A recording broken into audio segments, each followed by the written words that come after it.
Francisco Ignacio Madero nació en un día como hoy del año de 1873 en el ahora pueblo mágico de Parras de la Fuente. Desde muy niño sintió una gran curiosidad por lo que le rodeaba. Era muy inteligente y perspicaz. Su educación primaria la cursó en Saltillo, en el colegio jesuita, y a partir de los 12 años partió a Estados Unidos a estudiar la escuela secundaria. Posteriormente, culminaría sus estudios preparatorios y profesionales en Francia, graduándose como tenedor de libros. Actualmente sería contador público. Después de culminar su viaje por Francia, Francisco regresó a Parras a platicar con su familia y sobre todo para seguir los consejos de su abuelo don Evaristo, que fue gobernador de Coahuila, quien le aconsejó que se quedara a cargo de la administración de las 2 haciendas algodoneras que la familia Madero poseía en San Pedro de las Colonias.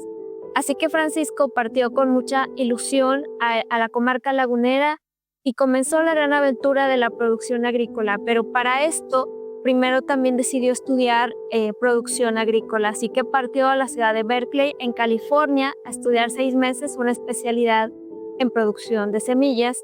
Y en dicha ciudad, que estaba cerca de San Francisco, California, conoce a la que sería su compañera de vida, la señorita Sara Pérez Romero, originaria de Querétaro y quien siempre estuvo a su lado apoyando todos sus proyectos e ideas, por más idealistas y fantásticas que sonaran. El matrimonio Madero fue clave para que el movimiento democrático de 1910 llegara a buen puerto. Ellos dos se casaron en la Ciudad de México a principios del siglo XX y fijan su residencia precisamente en San Pedro de las Colonias, en donde Sara y Francisco comenzarían un proyecto social que involucraba la fundación de asilos, escuelas, orfanatos y también dispensarios médicos. Francisco estudió homeopatía por correspondencia para atender personalmente y de manera gratuita a toda aquella persona en San Pedro que necesitara atención médica. De esta manera comienza el experimento social que más tarde replicaría de manera nacional cuando fue presidente de México. Pero también en San Pedro, en esta época, comienza la redacción del que sería su gran libro y su gran obra literaria, La sucesión presidencial en 1910. Este libro fue un parteaguas que desde que fue publicado provocó gran expectativa y muchas invitaciones recibió el matrimonio Madero para viajar a 22 estados de la República para dar a conocer su proyecto, su programa de justicia social y no reelección, anticipando el fin de la dictadura porfirista. Madero era un idealista incansable y junto con su esposa decidieron encabezar un gran movimiento democrático y libertario. El movimiento libertario, programado para comenzar el 20 de noviembre de 1910, fue un éxito. La revolución triunfó y Madero se convirtió en el líder indiscutible de este movimiento social. Para entonces fue conocido como el apóstol de la democracia.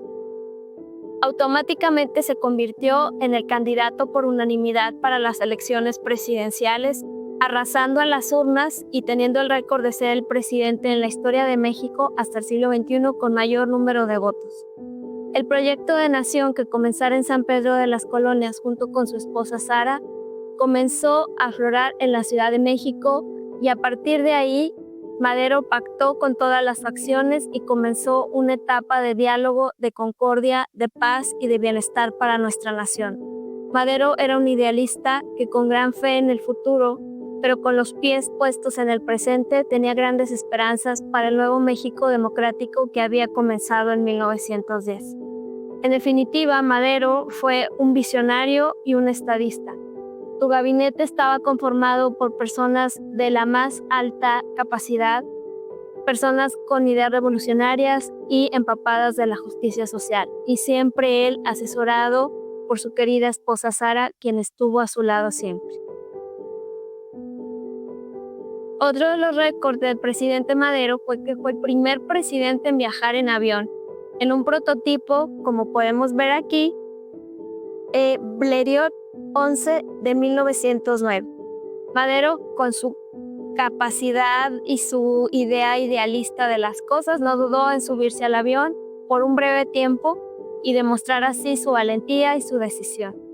Para el año de 1913, los adversarios a Madero, que eran bastantes, decidieron conspirar para derrocarlo. Un movimiento triste que llevó el nombre de la Decena Trágica culminó con la vida del presidente Madero y del vicepresidente Pino Suárez en febrero de ese mismo año de 1913. Madero murió, pero sus ideales permanecen. Su visión de un Estado y de una nación firme y unida y más democrática ha inspirado a generaciones y generaciones de mexicanos y de idealistas alrededor del mundo. La figura de Madero es enorme y ha trascendido el tiempo y el espacio. Hoy, con mucho cariño, respeto y admiración, recordamos a un coahuilense excepcional que fue un mártir de la democracia y de los movimientos políticos en nuestro país.